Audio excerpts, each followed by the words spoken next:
Alright, hello everyone and welcome to today's Gems of War video. This video I have for you my scouting report for Swords Edge Week, which will begin on June 24th, 2024. You can see Swords Edge right over there on the western side of the map, just northwest of Pride Lands. And in the underworld, you can see the Crypt Keepers faction just west by northwest of Indrachit's Palace. Let's go ahead and talk about both Swords Edge and Indrachit's Palace. So, first of all, Swords Edge is an Ice Kingdom. Its skill point bonus is armor. The trait stone you get from Swords Edge is the Arcane Blade trait stone, and fortunately that is also available at Leonis Empire. The maximum power for Swords Edge is already at the cap of 30, so it is a fairly easy kingdom as far as as far as things go in order to get to that maximum power of 30. If I remember correctly, only White Helm is technically easier. The hero class that's available in Swords Edge is the Knight class, which makes your hero a knight.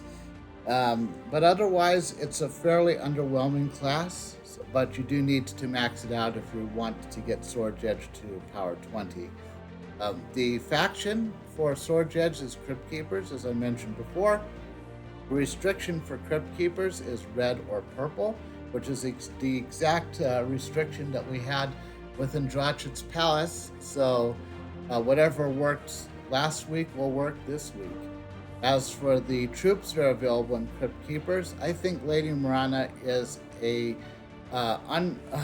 underrated troop. She does have an instant kill possibility. You do need to have a lot of purple on the board in order to pull it off. She shouldn't be one of the first troops that you get from the underworld, but she is certainly worth getting if you don't have her and you have at least some of the other high echelon troops from the underworld. Okay, so let's talk a little bit about the troops that you can get from Swords Edge, and I am including the two troops that you can get for the Elite Pass in the count for right now, because if you have the Elite Pass and you know that you're going to be able to complete all the tasks, then you know you're going to get that base Legendary and base Mythic that come with completing the Elite Pass. So factor that into your 39 troops that you need to get Swords Edge to power 30. As for everything else, you can get 37 Swords Edge troops from the various chest drop tables. 3 of those are mythics. There are 5 troops that are available in the Crypt Keepers portal. They will be adding 1 additional Swords Edge troop to the chest drop tables during Swords Edge week, so that would bring it up to 38. And I mentioned the Elite Pass troops as well. So any 39 of those will certainly work. The events, we've got the Tower of Doom for all of the guilds. This is a blue Tower of Doom and will begin the second to last of the pole arms for our collections. So, and keep in mind that in order to get double the points, that new blue pole arm must be in your team. The weekend event is the Arena of Valor for those who like doing the Arena of Valor. So anyway, let's go ahead and talk about the Core 4 and 4 more lists. So the Core 4 is the Trials team that you'll have to get through in order to get all of those various rewards, and of course the Starry Pet for Swords Edge. Most of the damage for this team goes through the Knight Coronet, which removes all purple gems and deals damage to the first enemy boosted by gems moved, and then does the same damage to the last enemy. Now the Knight Coronet makes sense to put in first position because they get 3 to all skills if they're in the first position. They also reduce damage from skulls by 50%. From there, you're going to be using Man-at-Arms and Queen Isabel to bolster Knight's Coronet. They kind of work the same way. Man-at-Arms will give Knight Coronet attack and armor, and then barrier them. That's really, really good. And then Queen Isabel deals damage to the first enemy equal to an ally's attack. By the time she charges up, Knight's Coronet probably is going to be her highest attack available.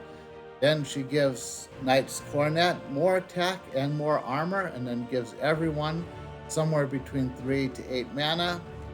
She doesn't give it to herself, but yeah, otherwise, that's pretty much what you're going to be doing. Sir Gawain, when you cast him, he creates 8 blue and 8 brown gems and summons 1 to 3 random Sword's Edge troops.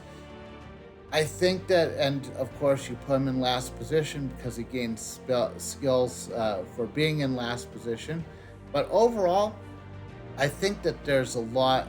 I feel like a lot of people try to hold on to him, try to save him up for when Knight's Coronet goes down. Unfortunately, once Knight Coronet goes down and you lose all that attack, you're in pretty bad shape already. So instead of saving him for like a last resort, just keep casting him. Get that blue and brown gems on the board, because blue makes Knight Coronet cast more often, and brown makes Man-at-Arms cast more often. And if you get Knight Coronet to a hefty attack value, that is probably going to be how you win. That's how I won, at least. So anyway, let's go to the 4 more list. And as usual, the 4 more list are just 4 other Sword's Edge troops that I chose to highlight for this week. First is Eleanor. Eleanor has a mana cost of 9, green and yellow, and what her spell does, it's pretty quick and easy. Creates 11 purple gems. So she's a good, in my opinion, a good mana converter. Maybe not as controlled as we might normally like, but this certainly does the trick. The only downside is that she doesn't really synergize well with the knights in Sword's Edge, but there's a lot of dragons in Sword's Edge as well, and she synergizes well with those. As for Ulfherigen, base legendary, he does true damage to 3 random enemies. If an enemy is wounded, he does 10 extra damage, and then he summons Ulf's mascot. Even though I don't like doing damage to random enemies, at least it's true damage. But this one is the important one. Sir Quentin Hadley, the spell is what it is, but the value that Sir Quentin Hadley gives you is in his 3rd trait. All knight allies start with 50% mana. You absolutely make sure you have him before Sword's Edge week is over. Get him in the event. Give him with event keys, if anything. But yes, Sir Quentin Hadley, absolute must have. As far as the mythics, you do need 2 mythics to get Sword's Edge to power 30. Right now, we have a choice between 3 of them. If you have the Elite Pass, keep in mind that you will get one automatically at the end of week 10 once you've completed all the tasks. But of the 3 that are available right now, I think that if you pick up the Champion of Anu or you pick up the Champion of Guard, I think you'll be just fine. Of course, I don't recommend going through the event keys to get base mythics. You can get these from the Soul Forge. But either one of these 2, you're gonna be just fine. Guardian of Law, not so much. But anyway, let's move on to the weapons. Now keep in mind that you need 14 weapons total in order to get Sword's Edge to power 30. So if you already have 14 weapons and you got all the good ones, then you're good to go. But let's talk a little bit about what the good weapons are. The Edged Blade does damage to an enemy boosted by Sword's Edge allies and creates a mix of 6 blue and yellow gems for each Sword's Edge ally. What I like about that is blue and yellow are really good colors for Sword's Edge. So this one definitely works pretty well. The Secrets of the Crypt steals life from the 2 weakest enemies and summons a random undead. This, if you haven't figured it out, is the Crypt Keeper's weapon. So this will only be available on Tuesday in the Soul Forge, or you could get it from the Faction Assault shop. It's it's a nice one. I think it works better in undead teams than Sword Edge teams, but and it's not an absolute necessity to get like the one we're gonna see next week, but it's still a pretty solid one to get.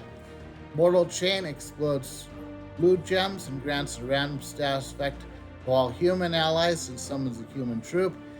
Can work in Sword Edge teams, although Sword Edge troops do tend to be more knights. Of course, some knights are humans, some are not. But yes, this is a good weapon to pick up. King Crusher and Flail of Guard are pretty much exactly the same weapon, with a few differences. Flail of Guard has one extra magic point compared to King Crusher. They both have different mana colors, and they have different upgrades. They both explode blue gems, grant a ram status effect to Sword Edge allies, and summon a Sword Edge troop. I wouldn't choose between the two. I'd just get them both. Ebon's hammer explodes blue gems, grants a ram status effect to all knight allies, and summons a knight troop. Like, pretty much just keep going with all these. Then Cane Sword deals damage to an enemy boosted by knight allies and creates a mix of 6 blue and red gems for each knight ally. Again, a good mix. Blue and red is a good mix for a Sword's Edge. But this is the big one.